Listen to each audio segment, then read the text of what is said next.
Air India का Boeing 787 Dreamliner plane Ahmedabad airport से take off के 2 मिनट बाद क्रैश हो गया। हादसे में गुजरात के पूर्व सीएम विजय रूपाणी और 12 क्रू मेंबर समेत 241 लोगों की मौत हो गई। प्लेन में 169 भारतीय, 53 ब्रिटिश, 7 पुर्तगाली और 1 कनाडाई नागरिक समेत कुल 230 यात्री सवार थे। हादसे में अब तक 268 लोग अपनी जान गंवा चुके हैं। बता दें कि विमान ने अहमदाबाद से लंदन के गेटविक एयरपोर्ट के लिए उड़ान भरी, लेकिन 39वें सेकंड पर 2.5 किलोमीटर दूर BJ medical and civil hospital की बिल्डिंग से जा टकराया। हादसे के समय इमारत में 50 से 60 डॉक्टर्स मौजूद थे। FAIMA ने दावा किया है कि हादसे में 4 MBBS student, 1 PG resident doctor और 1 सुपर स्पेशलिस्ट डॉक्टर की पत्नी की मौत हो गई, जबकि 60 से अधिक स्टूडेंट्स घायल हो गए। तो वही हादसे में राजस्थान के 12 लोगों की भी मौत हो गई है। हादसे में मारे गए लोगों की पहचान के लिए DNA सैंपलिंग करवाई जा रही है। इस बीच प्रधानमंत्री नरेंद्र मोदी ने अहमदाबाद में क्रैश साइट का दौरा कर हालात का जायजा लिया। तो वहीं इसके बाद सिविल अस्पताल में घायलों से मुलाकात की, साथ ही पूर्व सीएम विजय रूपाणी के परिवार से भी मुलाकात की। तो वहीं अब उच्च स्तरीय समीक्षा बैठक कर पूरे मामले की जानकारी लेंगे। पीएम मोदी के साथ नागरिक उड्डयन मंत्री राम मोहन नायडू और मुख्यमंत्री भूपेंद्र पटेल भी मौजूद हैं।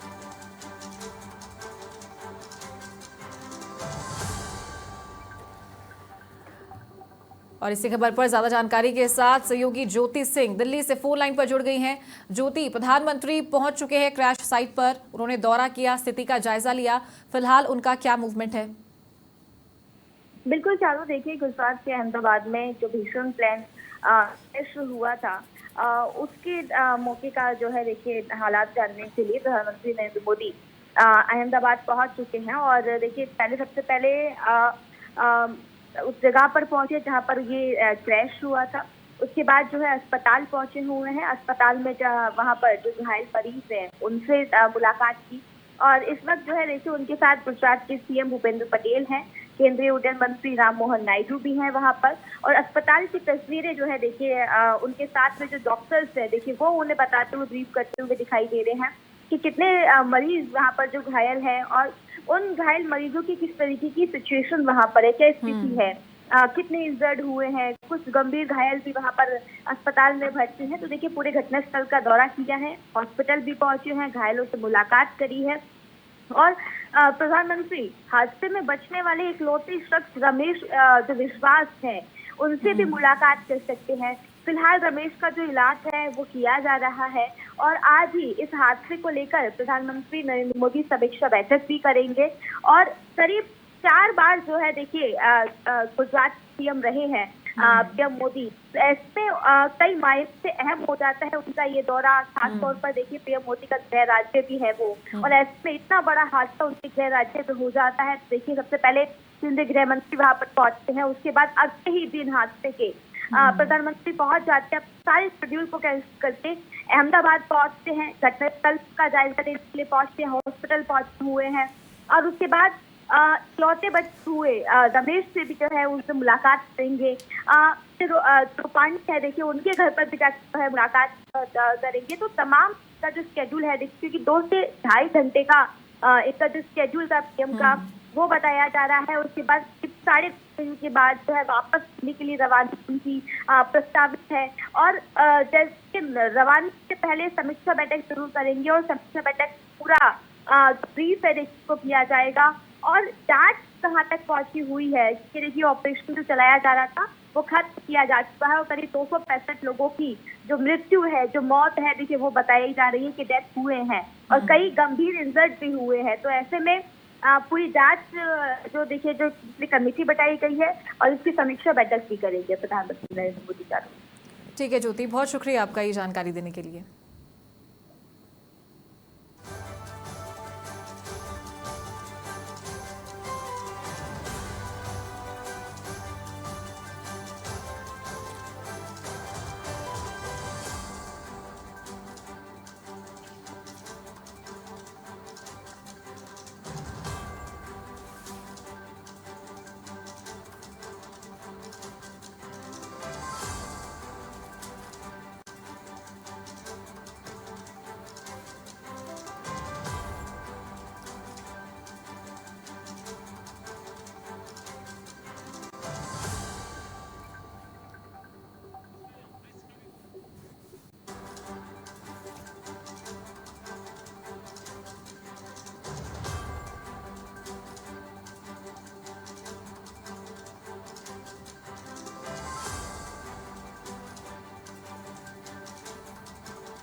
और इसी खबर पर ज्यादा जानकारी के साथ associate editor Amrish Singh phone line पर जुड़ गए हैं। अमरीश, जानना चाहेंगे आपसे अब तक इस पूरे हादसे को लेकर क्या अपडेट है। प्रधानमंत्री पहुंचे हैं वहां पर, घटनास्थल का जायजा उन्होंने लिया, क्रैश साइट पर सबसे पहले पहुंचे थे, घायलों से भी उन्होंने मुलाकात की है और सबसे बड़ा सवाल यही है कि जो उच्च स्तरीय जांच कमेटी बैठाई जाएगी, समिति का गठन किया जाएगा, तो जांच पड़ताल इस पूरे मामले को लेकर किस तरीके से होगी। आम जनता का भी यही सवाल है क्योंकि प्लेन क्रैश हुआ है, हर जगह अब मलबा ही मलबा नजर आ रहा है क्योंकि सब कुछ जल चुका है। तो जांच कैसे की जाएगी, कैसे पता लगाया जाएगा कि आखिरकार प्लेन क्रैश हुआ कैसे?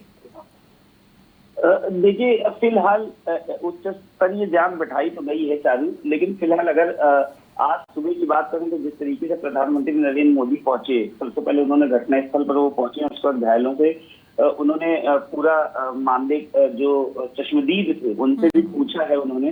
साथ ही साथ कल जिस तरीके से एयर इंडिया ने भी सभी को 1-1 करोड़ के मुआवजे का भी ऐलान किया था, लेकिन फिलहाल केंद्र सरकार ने AAIB जांच के आदेश दिए, जो हाई लेवल कमेटी का गठन भी किया है। इसमें सिविल एविएशन मिनिस्टर यानी नागरिक उड्डयन मंत्री राम मोहन नायडू ने इसकी पूरी जानकारी दी और कहा है कि एयरक्राफ्ट एक्सीडेंट इन्वेस्टिगेशन ब्यूरो ने अंतर्राष्ट्रीय प्रोटोकॉल के तहत ये पूरी औपचारिक जांच शुरू कर दी है। जांच इंटरनेशनल सिविल एविएशन ऑर्गेनाइजेशन के मानकों के अनुरूप होगी। सरकार ने इसके लिए हाई लेवल कमेटी का गठित करने का फैसला किया है। कमेटी के विभिन्न क्षेत्रों के विशेषज्ञ शामिल होंगे। हादसे की हर पहलू से गहराई से जांच की जाएगी। फिलहाल चारू, एक बड़ी बात ये भी है कि कल कई ऐसे नागरिक उड्डयन विभाग से जुड़े कई ऐसे लोग थे जिन्होंने कहा कि ये घटना जो है वो हृदय विदारक तो है, बहुत कठिन परिस्थितियां हैं इस वक्त, लेकिन अभी भी कहा जा सकता है कि जो एयरलाइन है वो सबसे सेफेस्ट है जर्नी के हिसाब से। आप पानी के रास्ते से जाएं या सड़क के रास्ते से जाएं या ट्रेन के रास्ते से जाएं, आज भी हवाई जहाज को सबसे कहा जाए तो सबसे ज्यादा सुविधाजनक भी माना जाता है और सबसे ज्यादा ये भी कह सकते हैं कि सुरक्षित अगर यात्रा है तो वो उसी के तहत है। इस तरीके की घटना हुई है, जरूर इस पर सरकार ने एक हाई लेवल कमेटी गठित किया है और कमेटी विभिन्न क्षेत्रों से, जैसे मैंने पहले भी कहा, विशेषज्ञ शामिल होंगे जो कि इस पूरे मामले की शुरुआती जांच से लेकर, क्योंकि कल एक यात्री थे जिन्होंने दिल्ली से अहमदाबाद तक का सफर किया था इसी विमान से, और उन्होंने जब वो विमान में सफर कर रहे थे उस वक्त ही उन्होंने ट्वीट किया था, पोस्ट किया था एक्स पर, और उन्होंने कई जानकारियां दी थी। जैसे उन्होंने कहा था कि एसी जो है विमान का कई बार फ्लक्चुएट कर रहा था कई बार, और जब विमान लैंड करने वाला था उस वक्त भी वो यात्री बताते हैं कि जब विमान लैंड करने वाला था उस वक्त जो पायलट थे उन्होंने सबरवाल जी का नाम नहीं लिया, किसी और पायलट का नाम लिया जो उस वक्त दिल्ली से अहमदाबाद की उड़ान के समय उस वक्त जो लीड कर रहे थे टीम को, उनका नाम उन्होंने बताते हुए कहा कि उन्होंने कहा मौसम साफ है, लेकिन फिर भी उन्होंने कुछ कठिन परिस्थितियों की उसमें भी बात की थी पायलट ने, जिसके लिए वो यात्री बार बार जिक्र कर रहे हैं। तो ये भी जांच का विषय है कि जब दिल्ली से अहमदाबाद की उड़ान में प्लेन भर रहा था एयर इंडिया का, अगर उसमें किसी तरीके की समस्या थी तो क्या उसको पूरी तरीके से परखा गया था? क्योंकि मानक पूरे अगर नहीं है तो क्यों इस तरीके की चीजों को इतना, ये जो 250 से अधिक लोगों की मौत हुई है और प्लस जो वहां डॉक्टर से जिस बिल्डिंग से टकराया था जहां इंटर्न्स थे उनकी भी जान गई है, बहुत से घायल हैं। मंत्री ने नागरिक उड्डयन मंत्री राम मोहन नायडू ने यह भी कहा है कि कमेटी की सिफारिशों के आधार पर भविष्य में ऐसे हादसों को रोकने के लिए विमानन सुरक्षा को मजबूत किया जाएगा। क्योंकि प्रधानमंत्री नरेंद्र मोदी कल से ही पूरी घटना को मॉनिटरिंग कर रहे हैं। खुद अमित शाह भी देर शाम अहमदाबाद पहुंचे थे, आज प्रधानमंत्री नरेंद्र मोदी पहुंचे हैं। तो इस पूरी घटना की जांच ऐसे की जा रही है जिससे कि आगे इस तरीके की चीजों से बचा जा सके। लेकिन चारू, फिलहाल हकीकत तो ये है कि आज भी अहमदाबाद में लोग जो है वो कल की घटना से अभी भी दुखी ही हैं। बिल्कुल अमरीश, ये बिल्कुल ठीक बात है कि कई लोगों के वीडियो भी सोशल मीडिया पर वायरल हुए थे और टीवी स्क्रीन नहीं चल रहा है, एसी नहीं चल रहा है और अंदर से विमान की क्या हालत थी उसको लेकर के उन्होंने ट्वीट किया था और वीडियोस बनाए थे। तो जाहिर सी बात है कि अगर कोई अंदर ट्रैवल कर रहा है, और ये बात भी बिल्कुल ठीक है कि जो हवाई यात्रा है उसको सेफ माना जाता है, लेकिन अगर वो अनसेफ भी है इन लिहाजों से तो वो कितना घातक हो सकता है ये इसका नज़ारा हम देख सकते हैं। तो जब ऐसी वीडियोस बन रही थी तो अब जो सवाल है वो किस पर उठता है, क्योंकि सबसे पहले जो एयरलाइंस है वो यहाँ पर जो लापरवाह है वो दिखती है कि अगर मरम्मत नहीं है और इतने पुराने अगर ये एयरक्राफ्ट बताए जा रहे हैं, इतने पुराने ये प्लेन्स बताए जा रहे हैं, तो क्यों किसी की जान को जोखिम में डाला जा रहा था? क्या पहले से इन सब चीजों को ध्यान में नहीं रखा जा सकता था? ये भी जांच के विषय है, ये भी जांच के पहलू हैं। बिल्कुल, देखिए चारू, निश्चित तौर पर बोइंग 787 दुनिया के सबसे एडवांस और सुरक्षित विमानों में से एक माना जाता है। फिर एयर इंडिया की फ्लाइट AI 121 अहमदाबाद से टेक ऑफ के चंद सेकंड में ही क्रैश हो जाती है। आधुनिक ड्रीमलाइनर महज एक मिनट में कैसे फेल हो गया, इस पर भी सवाल उठ रहे हैं। 600 फीट की ऊंचाई भी विमान पार नहीं कर पाया है। 1200 लीटर ईंधन की कैपेसिटी थी उसमें और 6800 किलोमीटर का सफर तय करना था। तो मतलब दुगना फ्यूल उसमें था। तो ये समझा जा सकता है कि जिस वक्त ये पूरा विमान हादसा हुआ है क्या स्थिति रही होगी, क्योंकि जब ब्लास्ट हुआ है तो इतना ईंधन था, तो ऐसे में बच पाने की संभावनाएं भी बहुत कम थी।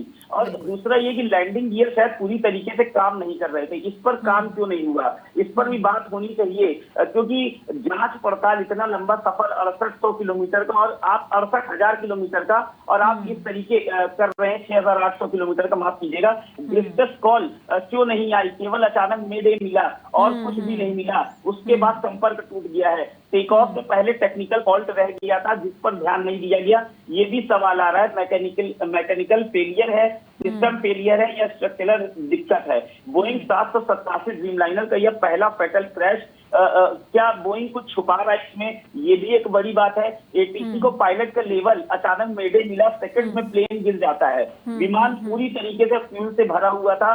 बोइंग को अब जवाब देना होगा, पूरी एविएशन इंडस्ट्री को भी, और इसके साथ साथ सरकार भी इनसे पूछताछ करेगी। एयर इंडिया चूंकि एक बड़ी एयरलाइंस है और उससे इस तरीके की अगर चीजें हुई हैं तो जरूर सवालों के घेरे में सबसे पहले तो सिविल एविएशन ही आता है। चारू, बिल्कुल। और जिस तरीके से अमरीश आपने इस बात का जिक्र किया, जब पायलट और को पायलट जब बात करते हैं तो वो रिकॉर्ड भी होता है। मेडे उनके द्वारा ये बात 3 बार बोली गई थी कि जब हाई इमरजेंसी होती है, जब जान जोखिम में होती है, तब इन शब्दों का प्रयोग किया जाता है। और उसके बाद में ये भी पायलट के द्वारा बोला गया था कि आई एम लूजिंग थ्रस्ट, कि इसका मतलब ये था कि जब जो प्लेन है जब वो हवा में उड़ान भरता है तो वो उड़ान नहीं भर पा रहा था। तो ये जाहिर सी बात है कि टेक्निकल फेलियर है, ये मैकेनिकल फेलियर है। तो क्या धरातल पर रहते हुए ही या फिर टेक ऑफ से पहले ही क्या इन सब चीजों की जांच पड़ताल नहीं होती है? लेकिन हमेशा हर बार की तरह होती है, पूरी जांच पड़ताल करने के बाद ही प्लेन टेक ऑफ करता है। तो यही सवालिया निशान खड़ा होता है कि आखिरकार चूक कहां हुई है, गलती कहां हुई है। बिल्कुल, देखिए निश्चित तौर पर दुखद ये है कि जब कुछ बड़ा हादसा हो जाता है, मैंने कल भी बोला था और आज भी, कि जब इस तरीके के हादसे होते हैं, अभी कुछ दिन पहले एक अस्पताल में इसी तरीके का हादसा हुआ था। गैस पाइपलाइन लीक हुई थी और उसके बाद एक बड़ा हादसा हुआ था फिलहाल। लेकिन गनीमत ये रही थी कि किसी की जान जोखिम में नहीं गई थी। वो कभी कभी बिल्डिंग गिर जाती, ध्वस्त हो जाती है। क्यों मानक को पहले से ही तय नहीं किया जाता? ये एक बड़ा सवाल है जिसको लेकर शायद विभाग जो है वो घेरा जाएगा। अभी हम अगर सिविल एविएशन की बात करें तो इस बात को लेकर चूंकि तकनीकी खराबी थी और अगर यात्री जो पैसेंजर जो उतर रहे थे, अगर वो उस वक्त भी शिकायत कर रहे थे तो इस और गंभीरता से ध्यान देना चाहिए था। अगर हम सिर्फ एक AC फ्लक्चुएशन की बात करें चारू, अगर यही समस्या अगर विमान में आ रही थी दिल्ली से अहमदाबाद के रास्ते में, तो इसको कितने हद तक सुलझाया गया था, ये भी एक बात है। क्या इस पर काम किया गया था? ये इस बात पर भी अभी तक कोई जवाब सिविल एविएशन डिपार्टमेंट की तरफ से, अहमदाबाद एयरलाइंस की तरफ से नहीं आया है। और एयरलाइंस ने सिर्फ अभी अपने बयान में ये जो जाने गई हैं और आगे का क्या उनका रूट है वो सिर्फ उन्होंने सिर्फ यही अभी तक डिक्लेयर किया। इसके आगे की अभी कोई भी बात नहीं है। शायद इस पर जब तक विचार विमर्श चल रहा है, जब तक सरकार इस पर कोई कड़े सख्त कदम नहीं उठाती, तब तक शायद सिविल एविएशन डिपार्टमेंट की तरफ से कुछ नहीं आएगा।